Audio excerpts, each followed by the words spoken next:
Assalamualaikum warahmatullahi wabarakatuh. Saya Selmi Cahyaningsiwi dari kelas 4A Pendidikan Bahasa Indonesia dengan NIM 12111121420. Pada kesempatan kali ini saya akan menyampaikan materi salah satu dari sosiolinguistik dan saya memilih materi etika berbahasa.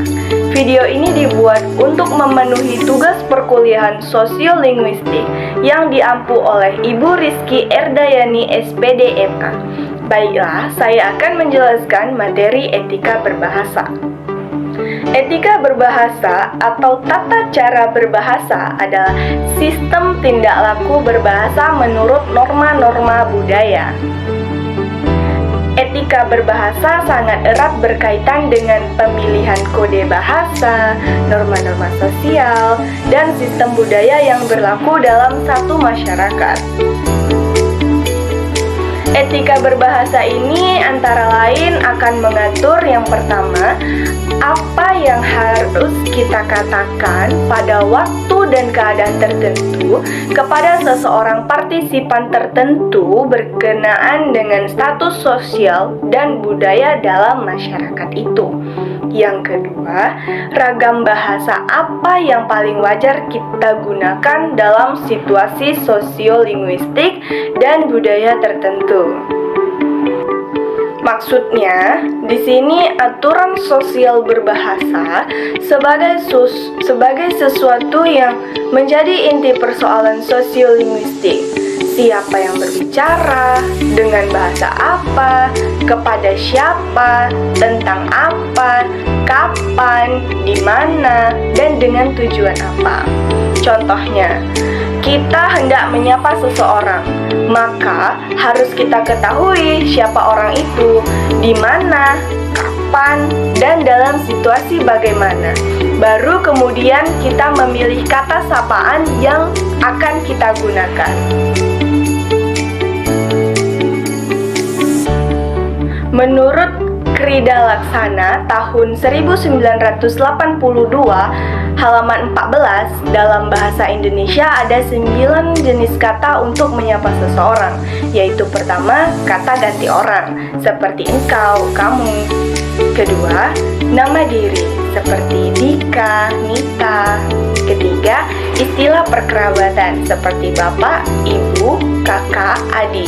Keempat, gelar dan pangkat, seperti dokter, profesor, kolonel. Kelima, bentuk nomina pelaku, seperti penonton, pendengar, peminat. Keenam, bentuk nomina tambah morfemku, seperti Tuhanku, bangsaku.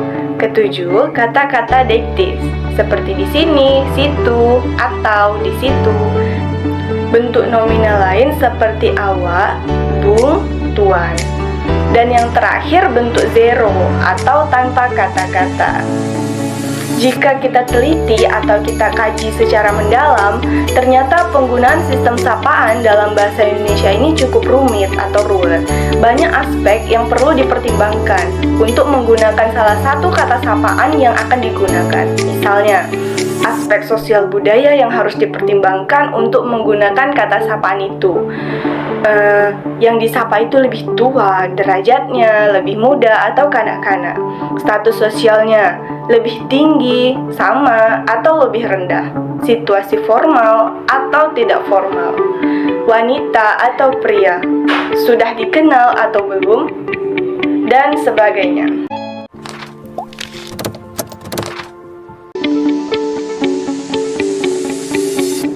Aturan etika berbahasa yang ketiga, kapan dan bagaimana kita menggunakan giliran berbicara kita dan menyela pembicaraan orang lain.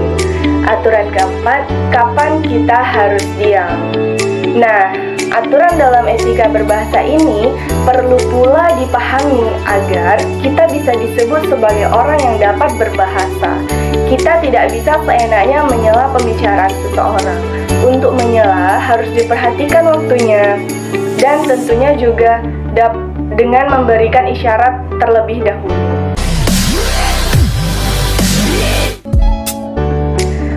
Aturan etika berbahasa yang terakhir adalah bagaimana kualitas suara dan sikap fisik kita di dalam berbicara itu. Nah, aturan etika berbahasa ini menyangkut kualitas suara dan gerak-gerik anggota tubuh ketika berbicara. Kualitas suara berkenaan dengan volume dan nada suara. Setiap budaya mempunyai aturan yang berbeda dan dalam mengatur volume dan nada suara. Contohnya, para penutur dari Sumatera Utara dalam berbahasa Batak terlihat menggunakan volume suara yang lebih tinggi dibandingkan dengan para penutur bahasa Sunda dan Jawa. Selain itu, untuk tujuan-tujuan tertentu, volume dan nada suara ini juga biasanya berbeda.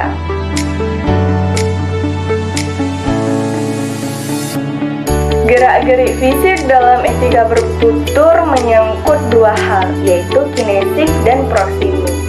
Kinesik adalah antara lain gerakan mata, perubahan ekspresi wajah, perubahan posisi kaki, gerakan tangan, bahu, kepala, dan sebagainya. Gerakan mata adalah alat yang sangat penting di dalam etika berbahasa. Contohnya, di Amerika dalam interaksi perseorangan adalah biasa bagi pendengar untuk memperhatikan mata dan mulut si pembicara. Dengan memandang mata atau mulut pembicara, maka si pembicara akan merasa bahwa si pendengar ini memperhatikan ujarannya. Tetapi di Indonesia budaya memandang mata ini tidak biasa. Malah jika dilakukan, apalagi dilakukan oleh pendengar yang lebih muda, dianggap tidak sopan atau tidak berbudaya. Gerakan kepala juga mempunyai arti penting di dalam etika berbahasa.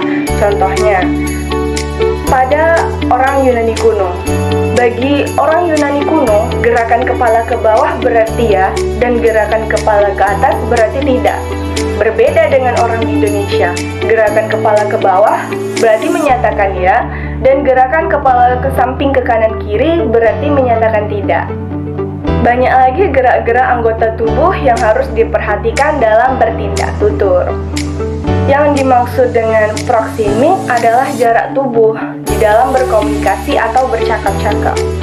Dalam pembicaraan yang akrab dan tidak akrab antara budaya yang satu dengan budaya yang lain biasanya berbeda. Contohnya pada Amerika Latin dan Amerika Utara. Di Amerika Utara, dalam pembicaraan antara dua orang yang belum saling mengenal, biasanya berjarak 4 kaki. Bila yang seseorang mendekat, maka yang lain akan mundur untuk menjaga jarak itu. Tetapi di Amerika Latin, jarak itu biasanya 2 atau 3 kaki.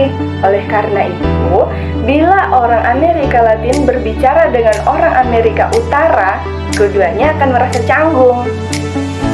Jika si Amerika Latin maju untuk mencapai jarak yang enak baginya dalam berbicara atau bertutur, maka si Amerika Utara akan mundur untuk menjaga jarak tersebut. Nah, aturan jarak dalam berbicara di Amerika Utara ini dipahami oleh semua orang yang mempunyai maksud tertentu. Bila dua orang Amerika berbicara dengan jarak 1 kaki atau kurang, maka yang dibicarakan biasanya sangat bersifat rahasia. Pada jarak 2 atau 3 kaki, maka yang dibicarakan persoalan pribadi. Dan jarak 4 atau 5 kaki adalah persoalan yang non-pribadi atau impersonal. Kinesik dan proximik ini merupakan alat komunikasi, yaitu alat komunikasi nonverbal atau alat komunikasi non-linguistik, yang biasanya dibedakan dengan alat komunikasi verbal atau alat komunikasi linguistik. Dalam kontak langsung, biasanya kedua alat komunikasi ini digunakan untuk mencapai kesempurnaan interaksi.